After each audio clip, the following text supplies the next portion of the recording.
Now listen, it's not fair,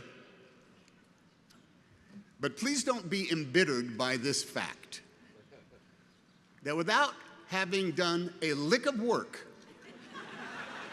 without having spent any time in class, without once walking into that library, in order to have anything to do with the graduating class of Harvard, its faculty, or its distinguished alumni, I make a damn good living playing someone who did.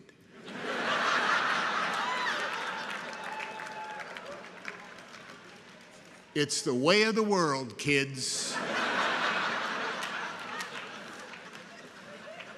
On behalf of all of us who studied for 2 years at Chabot Community College in Hayward, California,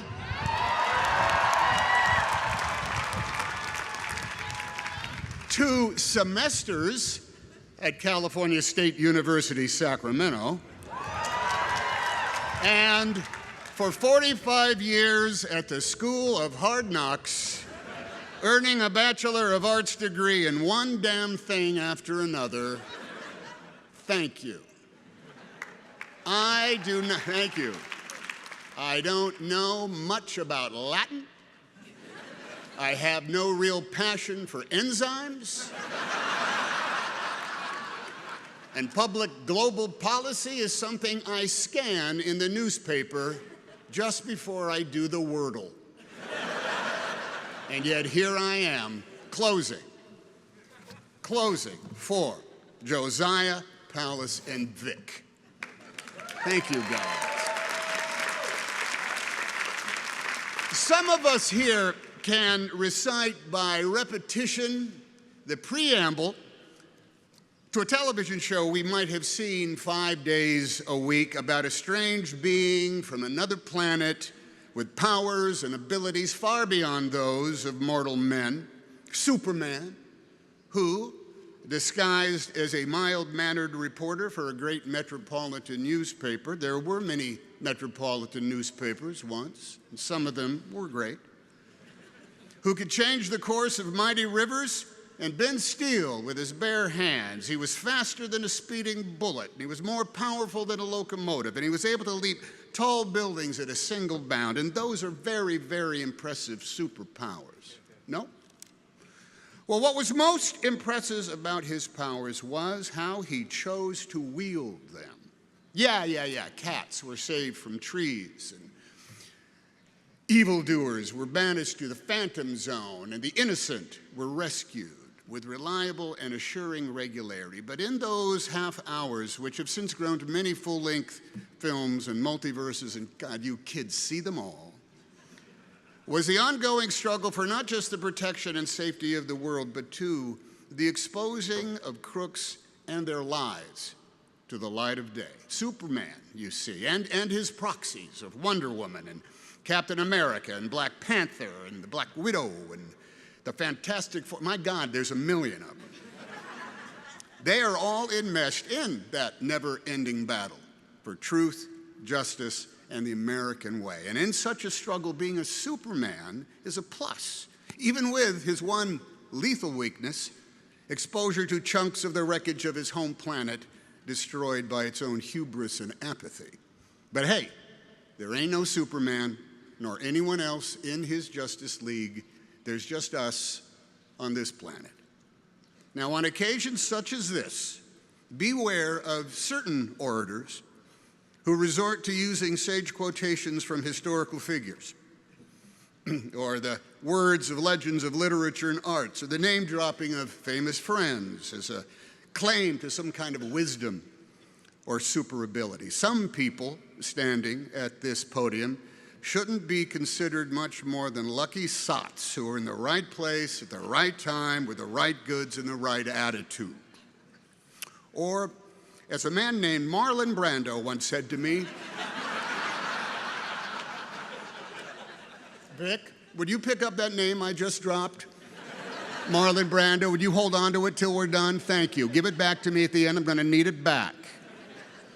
Yes, as a man named Marlon Brando once said to me on a message he left on my telephone answering machine, Tommy, Hanksspeech, this is Marlon Brandflakes calling you to ask where you are. Then later, he told me that when he was a young man and registered for the draft, he filled out the form for his name and age, but when it came to his race, he wrote human. For Tommy, what are we all but human? Yeah, we are all but human. Now, as an armchair historian who reads nonfiction for pleasure, the books divine that there has never been a graduating class that has not faced the greatest challenges of all time. That come every spring, the maelstrom of history swirls so wildly that no matter the year or the era or the generation, there is always an atmospheric river of events that makes right now the hinge upon which our fate is turning. And we here in the stands look at you all in the caps and the gowns, and we hope, oh, at last, help is on the way. Somewhere matriculating today is a man of iron, a woman of steel, a superhuman just in the nick of time. Now, this is not because we have failed in our duties or are completely spent. We have done some very super things over our generations. It's because we are all in a cage match, mixed martial arts battle royale with agents of hubris, apathy, intolerance, and braying incompetence, the malevolent equals to Imperial stormtroopers Lex Luthor and Loki. And we could all use a superhero right now. Now, looking out at the flowing colors of Harvard Yard, the goofy big hands that clap, the balls that represent the world on which we live, the streamers and the piatas, and someone's very big face rendered large out there amongst the, there she is, that's it, that's it. We see beings who are young and restless, with energy and imagination, with righteousness and enlightenment and joy and compassion. And we celebrate your proclaimed wisdom and your worth ethic. We know no one is faster than a speeding bullet, to our shame, every day, to our shame. But we can still summon more power than a locomotive, and we are able to leap tall buildings at a single bound if we have the right gizmo. We can change the course of mighty rivers, if such a thing should be done. And we make machines that bend steel as easily as using our bare hands. And we know that to each other we often seem like strange beings from another planet, in habits and tastes and languages, with holidays and foods we eat, and names of the days of the week, all varying. We all have special powers and abilities far beyond the reach of other mortals. Some of us can repair a screen door with ease.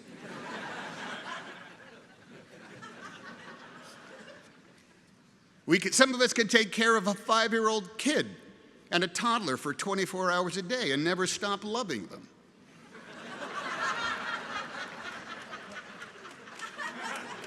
Some of us make sense of physics and economics and global policy. Some of us survive somehow on minimum earnings. Some of us graduate from college despite years of lockdowns and Zooms. Now, these achievements are all stellar, even though, yes, we are all but human.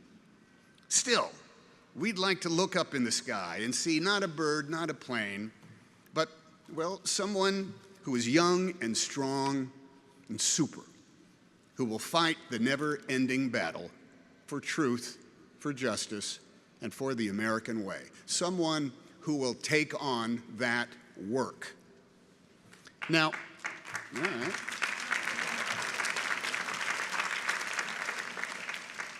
Now, a kooky uncle once said to me, "We should all stay in school as long as we can because the moment we graduate, we have to work every day for the rest of our lives." Now, that uncle was, a bit bitter, but he was not wrong. We all get to complain about the man, and we all have debts we got to pay. And we're all entitled to a day off to lay about. But the work that is called for, that we must do, has no expiration date. It is the construction of our more perfect union. And that job will never, ever be completed. It's one that requires rigorous attention, unfading wherewithal, and all hands. The work is the keeping of the promises of our promised land, the practice of decency, the protection of freedom, and the promotion of liberty for all with no exceptions. And man, that takes on a lot of work. It's work that is done on multiple job sites every single day, and you can call each of them the battle for truth, justice, and the American way. Yes, the American way. The American way is exampled in both plain sight and in subtle attitude. It's in moments of routine exchange and in broad expectations. It's in places of historic weight and import and in the small spaces in which we all stand. The American way can be exampled when you respect the law and the rights of all, because if you don't, who will? When your food is brought to you and you thank the server, because if you don't, who will? When you pick up the litter that has missed the recycling bin, because if you don't, who will? When you vote your conscience and make sure your neighbor has the opportunity to do the same with theirs, because if you don't, who will?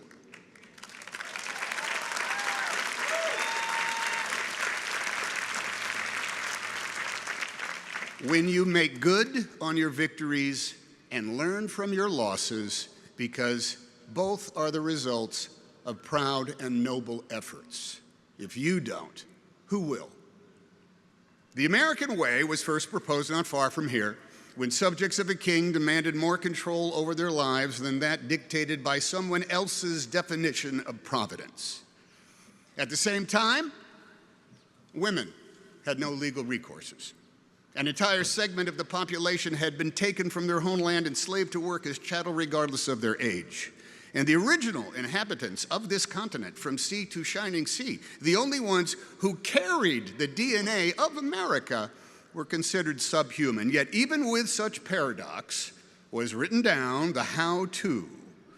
How to establish justice, ensure domestic tranquility, provide for the common defense, promote the general welfare, and secure those blessings of liberty for ourselves and our posterity, no matter as time and conflict and the institutions of our democracy would determine our gender, our race, our creed, our color, our chosen deities, or who we love.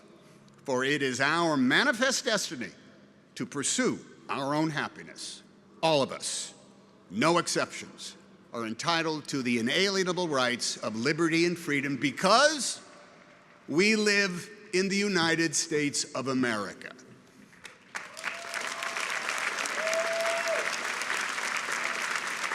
The vocabulary of the American way, of the law and the rights we share, is some part philosophical musing, some part answering a question with a question, some part trying to bowl us all over with your knowledge of Latin.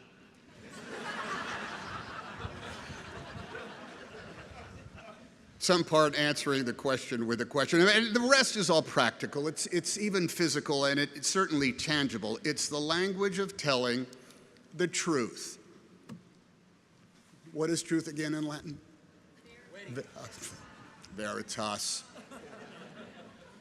The language of telling the truth. It is in the vision quest for truth that we look to you newly incorporated members of the Justice League of Avengers to come to the rescue. For the truth to some is no longer empirical, it's no longer based on data, nor common sense, nor even common decency. Telling the truth is no longer the benchmark for public service. It's no longer the salve to our fears or the guide to our actions. Truth is now considered malleable by opinion and by zero-sum endgames. Imagery is manufactured with audacity, with purpose to achieve the primal task of marring the truth with mock logic, to achieve with fake expertise, with false sincerity, with phrases like, I'm just saying, or I'm just asking, I'm just wondering. Now, literally, you cannot believe your eyes, and your ears will help others lie to you. Someone will report the world to you exactly as you wish it were, full of alternative facts, of conjured narrative meant to buttress the status quo and deny its offenses, or rejig the rules and muddy the playing field depending on where one is on the food chain and the moral spectrum. The American way can be demonstrated without ceasing as a perpetual prayer by every big shot and any plain Jane or Joe Blow. Justice can be an everyday pursuit, case by case, with both lightning speed and the slow, inevitable effect of gravity. Truth, though, truth feeds up in the high country, as elusive as serenity, yet as certain as the North Star and the Southern Cross. Truth is mined at the intersections of our chosen behaviors and our fixed habits, in our personal boundaries. Truth has synonyms such as honesty, honor, transparency, and yet the common practice of so many is to play fast and loose with those very words, to create enemies, to claim victimhood, to raise the mediocre into merit, and to make cloudy a vista that is actually crystal clear. Likewise, truth has opposites. Omission. You don't need to know that. Distraction. That's not the real story. This is. Opinion masquerading as clairvoyance. Oh, here is what is going to happen. And influence peddling. A lot of people are saying. Truth, too, has a nemesis equal to any colored kryptonite that, like a feral hound, is never too far off the path in the weeds and in the shadows, lying in wait for the lethal opportunity to bring truth down. And that beast is indifference, which will make moot all the permanence found in truth. Indifference will rust away the promise of our promised land. Propaganda and bald-faced lies will erode over time. Idolatry and imagery lose luster and effect. Ignorance and intolerance can be replaced by experience in the wink of an eye, but indifference will narrow the vision of America's people and make dim the light of Lady Liberty's symbolic torch. Indifference makes citizens into indentured servants held in labor by the despots and tyrants whose default setting is cynicism, who outlaw dissent and ban art and dialogue and books, who grab power any way they can, enabled by the subterfuge of their co-conspirators, rewarding the rationale of the complicit, and surging into the vacuum caused by the indifference of a people who have been made weary by struggle, so weary that they lose hope and are left to yearn to be saved by the fiction of superheroes.